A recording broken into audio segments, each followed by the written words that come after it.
तो एनडीए में seat sharing के बाद आपने देखा कि जेडीयू कार्यालय जो है बिल्कुल सुनसान पड़ा हुआ है।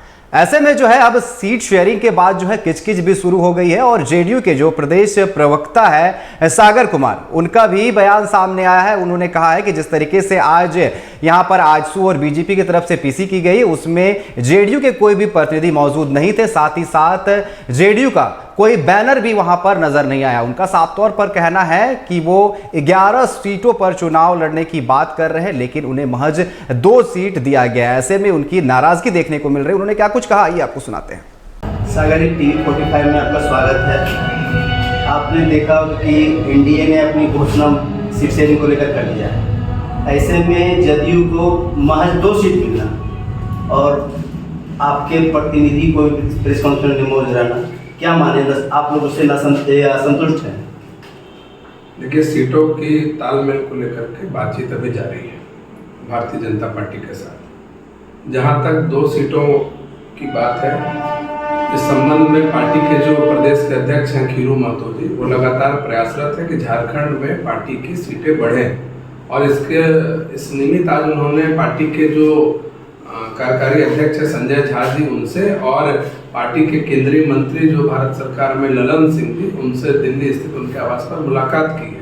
और केंद्रीय नेतृत्व से हमें यह आश्वासन मिला है कि झारखंड में सीटें बढ़ेंगी।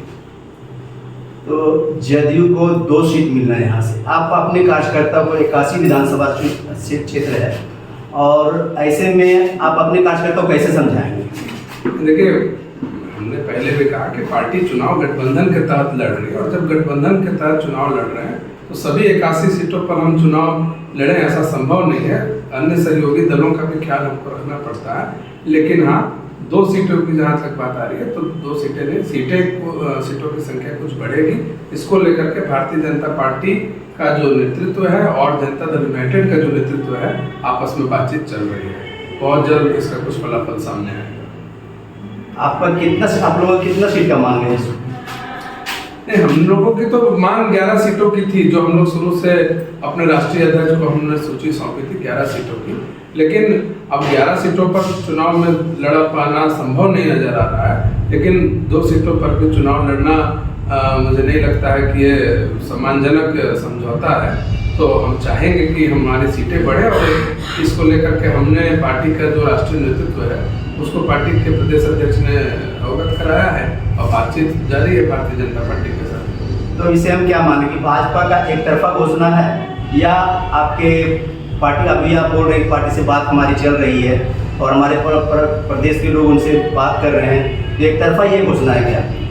देखिए, घोषणा एक तरफा है कि 2 तरफा है, ये तो बेहतर जिन लोगों ने घोषणा की है वो बता पाएंगे। हमारी बातचीत चल रही है भारतीय जनता पार्टी के नेतृत्व के साथ में, और हमारी पार्टी जनता दल यूनाइटेड का शीर्ष नेतृत्व की तरफ से स्टेट यूनिट को किसी तरह की सूचना नहीं आई है कि 2 सीट पर आपका तालमेल फाइनल हो चुका है। हम लोगों को केंद्रीय नेतृत्व से यही आश्वासन मिला है कि बातचीत अभी चल रही है, सीटों की संख्या बढ़ सकती है, यही आश्वासन हम लोगों को मिला।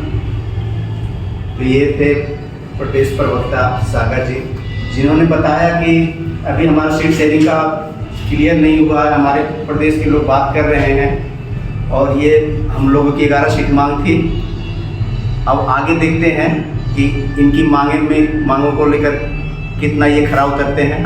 हालांकि भाजपा, ये उनका कहना है कि भाजपा ने जो भी घोषणा किया है, सहयोगी प्रवीण के साथ प्रदीप प्रसाद, टीवी 45 रांची।